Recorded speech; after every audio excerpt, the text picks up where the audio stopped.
Kia ora koutou. Jen and Angela back for another kōrero.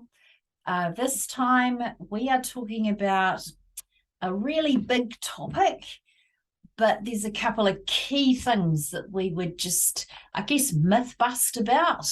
There's a lot of misinformation around elections and the structure of council and how much sway a mayor has and all that sort of stuff, but also some stuff that we've been seeing, disappointingly enough, around the misinformation around, what does transparency look like? So we use, fair and transparent and all those sort of things. So, Angela, why don't you talk a little bit about what your views are around what's transparent leadership, what's transparent process look like from a, I guess, council and election process. Let's stick to that. Yeah, it's really quite a, well, it's I suppose I could call it weird, because we live in a democracy, and the democracy should be fair and people should play clean. It doesn't always work like that, and it's really interesting because some of the things that have happened, and I talk to a few people, I have a few mentors and a few people that I share with, and sometimes the answer is, oh, well, that's just politics. It's that old adage, isn't it? It is what it is, just get on with it. And I think, I was in a conversation with somebody just recently, and it might be politics, but it's not the way I play it. So, I as I've worked in Parliament for 7 years for, 3, 4 different MPs, and I've spent a long time, I guess, since the 90s really, being involved in lobbying and advocacy and influencing the decision makers, through Parliament. And working in there, of course, is a bit different. But, people can play clean. And what I mean by that is, a good rugby team, if I could use, a bit of a rugby analogy, a good rugby team learns to play the ball, not the player. Nice. And I think that that's a really important thing to remember around a democracy. It's around playing the policies, the messaging, not the actual person. And anybody can stand for election. I find it a little difficult that there's some sort of a thing out there that people can't fundraise to stand for such a position, but we need to, because and some of the councillors are doing it too, because it might seem strange in Upper Hutt, but a lot of my friends around the country are doing it for a long time before an election, because they don't have that disposable income to be able to spend on an election campaign. And of course we don't necessarily want people, do we? Because how representative would it be? I think it's important for people to know that running for council and even then mayor is a hugely costly exercise. And it's actually quite thankless, because you're doing it because you're passionate about changing our city, but no one's paying you to do it. Like right now, no one's paying you to do it. In fact, you're paying to do it.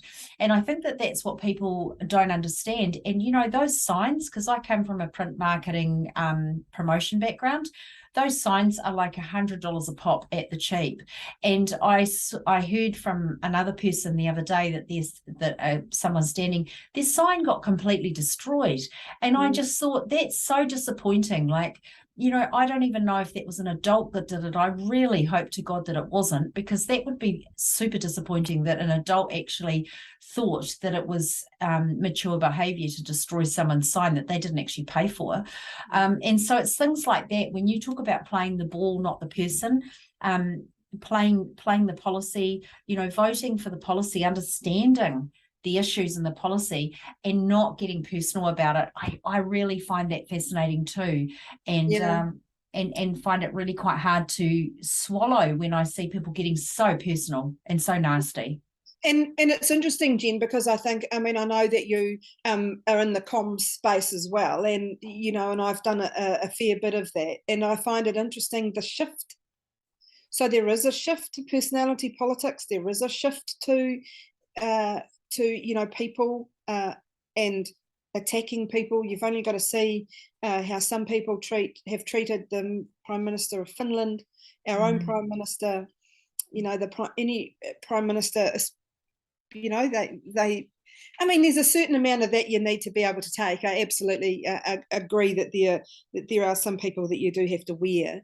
I think part of about the transparency is that we need to be having these discussions. We also need to be having, and you know, we do make fairly substantial decisions around the council table, and we have been getting better as a council in sharing that, and I have made it, you know, as long as I think I've had my councillor Facebook page anyway, and even before that, I was sharing when the meetings were and the agendas of those meetings. And I think it's actually really important. And I know that I've been doing it with the Up community page for some time. It's really good to tell people what's going on and what's here and what's happening. Sure, you know, you've got to read an agenda. Sure, there's submissions called for. And I know, being, you know, we're having an NGO background, that it takes time and energy.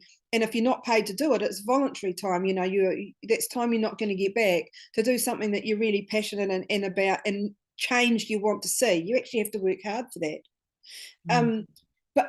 And in saying that, I think that we should be able to gather more people into those decisions. And we're having workshops and discussing things that, yeah, sure, there's a space for the non-public. There's space where you do need to protect the people that or commercial sensitivity and natural people. You know, there is some legislation around that, and I don't disagree with that entirely. What I think that we need to be able to do is have some more open discussions about the decisions that we need to make.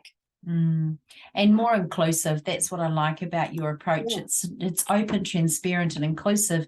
And I know that I've been able to, even though we're friends, and I consider you a friend, and I'd love you to be our mayor, but I actually have hit you up quite hard and heavy about some topics that I've been really upset and passionate about.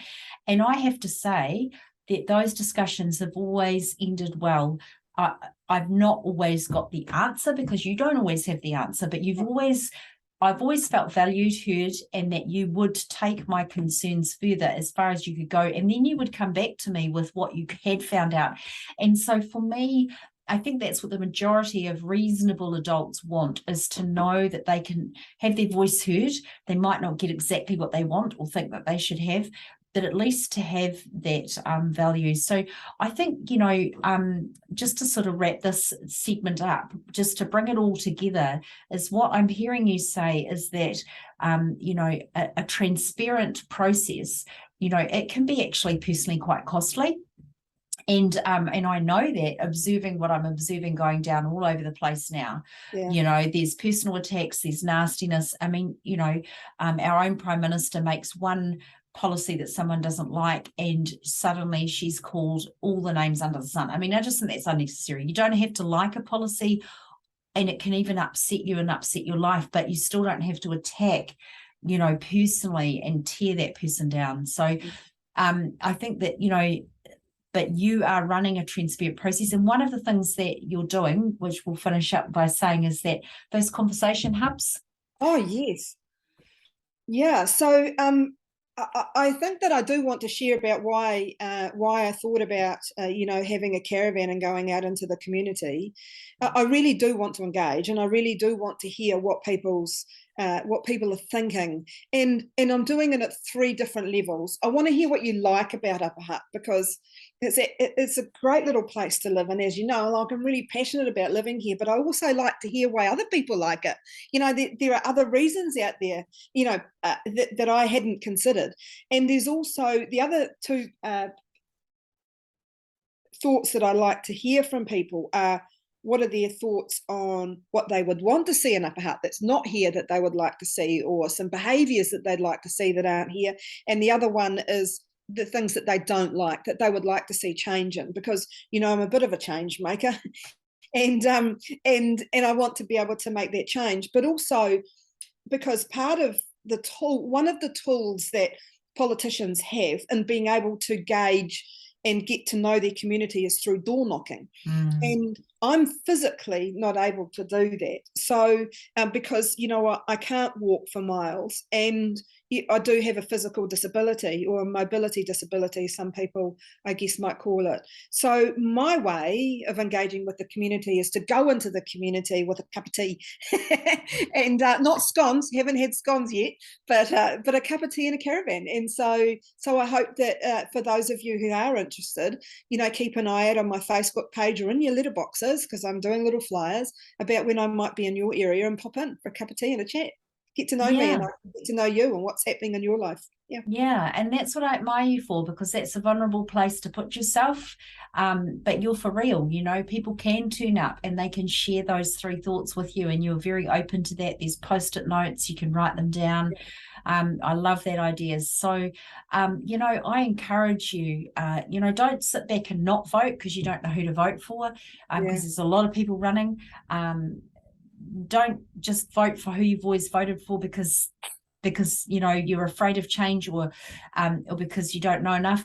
There's no excuse. There's lots of opportunities to get to know, and if you're not sure, and you're not sure about some of her policies or views on things, why don't you ask her?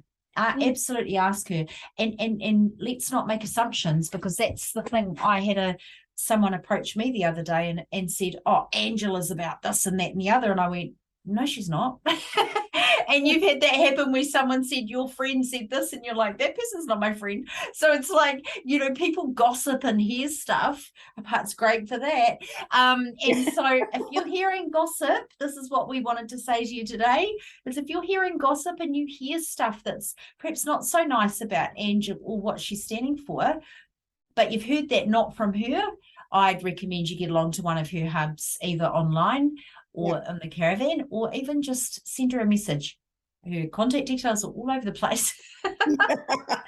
You cannot hide. So, so thanks for listening to our kōrero today. We hope that it's shed some more light on this amazing candidate, Angela McLeod, and we say keep an eye out for the hubs, and it's time for change. Yeah. Kia ora, ka kite. Ka kite anō.